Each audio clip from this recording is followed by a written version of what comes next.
Central Bank of Namibia's Agri-Advisory Services Division offers training to farmers and bank clients in various farming enterprises in all 14 regions of Namibia through face-to-face sessions.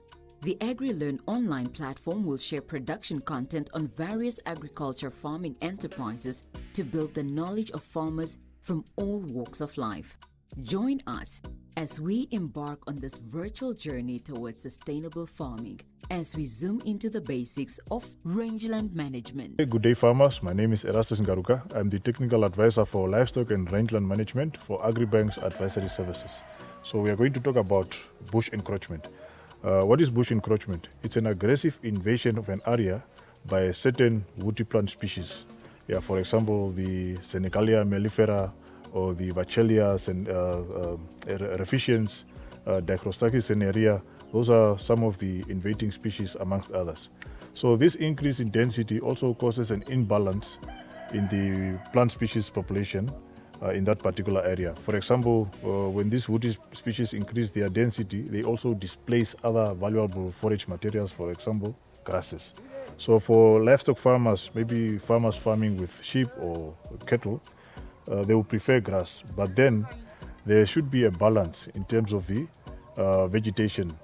So, but when the woody species increase in density, they outcompete the grass species. Thus, now they dominate the area, leaving the animals with almost nothing to graze on. So the plants as they are, they live in competition and they compete for sunlight, they compete for soil moisture and for nutrients and so forth. So, but when one species is very much efficient in utilizing those resources, it normally pushes the others out or it outcompetes the others. So what happens, these plants, the woody species, are very efficient. Their root system is widely distributed and also deep-rooted, so they can extract as many nutrients and moisture from the soil.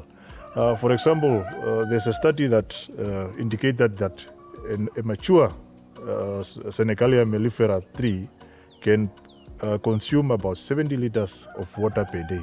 So imagine if you now have this whole area covered by such a plant consuming 70 liters of water per day. So in that process, they also take away moisture from the other plants and also they dehydrate the soils. All right. So another issue with the bush plants is that when they cover an area, they form a thick canopy that also inhibits sunlight penetration, or even when rainfall comes, some raindrops will not even be falling on that soil where the bush is, meaning those soils will be deprived of moisture, and no other plants like grasses and other useful plants can grow near the bush because they are pushed away, because there's no sunlight and there's also competition for water and so forth. All right, and there are factors that you can attribute to bush encroachment, and the main one is overgrazing also, because overgrazing you remove the grass, which again result in the loss of competitive ability of the grasses, and they will not compete with the woody plants because their ability or their density is reduced by overgrazing. And then these woody plants also, they produce a lot of seeds, and then they also disperse their seeds very efficiently. And for those that are browsable, the browsers, the animals that are browsing on them also distribute these seeds as they are also foraging around. So bush encroachment is one of the form of rangeland degradation, and it must be addressed as well. So how do you address bush encroachment? It's through bush thinning, where you have to remove some plants, some woody plants, not just clearing everything. You only have to remove a few just to allow opening in the grazing, so that even animals are able to go through and graze, so that even yourself as a farmer, you are able to go through into your farm and look for your animals and so forth, and as well to allow some sunlight penetration onto the ground, and also some raindrops to also cover almost every part of the soil. All right, so woody plants, they have also various uses. When you are debushing or when you are bush thinning, you can also use the biomass. You can use them for charcoal, it can be for wood, it can be for other materials like maybe droppers, poles and so forth. So the cost of thinning out bush can also be recovered through using the biomass for those items that I've mentioned that you can use. All right, so farmers, let us improve our grazing areas by also addressing bush encroachment. And also, apart from thinning out bush, you also need to revegetate. You also need to reintroduce these grasses into the grazing areas for them to just quickly produce their seeds and then disperse themselves. And then you create a balance in your grazing area. So you need to have sufficient grass, and you also need to have a fair distribution of woody plants in your grazing area. Bush encroachment is one of the biggest problem in Namibia. About 40 million hectares of land in Namibia is covered with bush or is bush encroached. So there's a lot of efforts that farmers are trying to make sure that they address the problem, and in the process they also have to bring to get back their value in terms of bush control, where they have to now sell the biomass. But then, what is the problem with bush encroachment? I have indicated that they displace other valuable plant materials like the grass that we need for our grazing animals.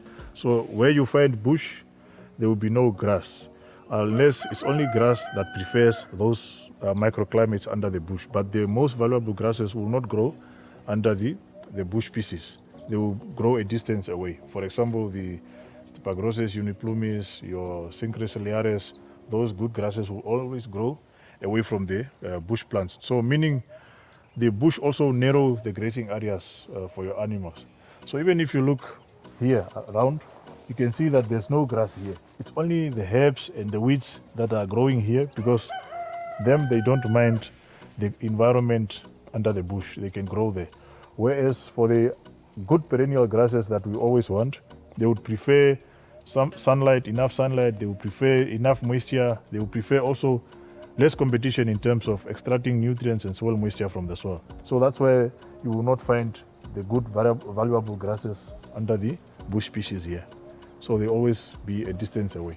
So that's the aim of also bush thinning, is to create openings then so that sunlight can penetrate and also stimulate other regrowth from the valuable plants. Because there's a seed bank that has to be opened. And it's only the conditions that are, when you improve the conditions in that microclimate, that will also stimulate the seed bank to open for grass to grow again. That's it for now. Join us next time for more valuable insights. Make sure to subscribe to our YouTube channel to avoid missing out on new content. Also, follow us on Twitter, Facebook, and Instagram pages for more content.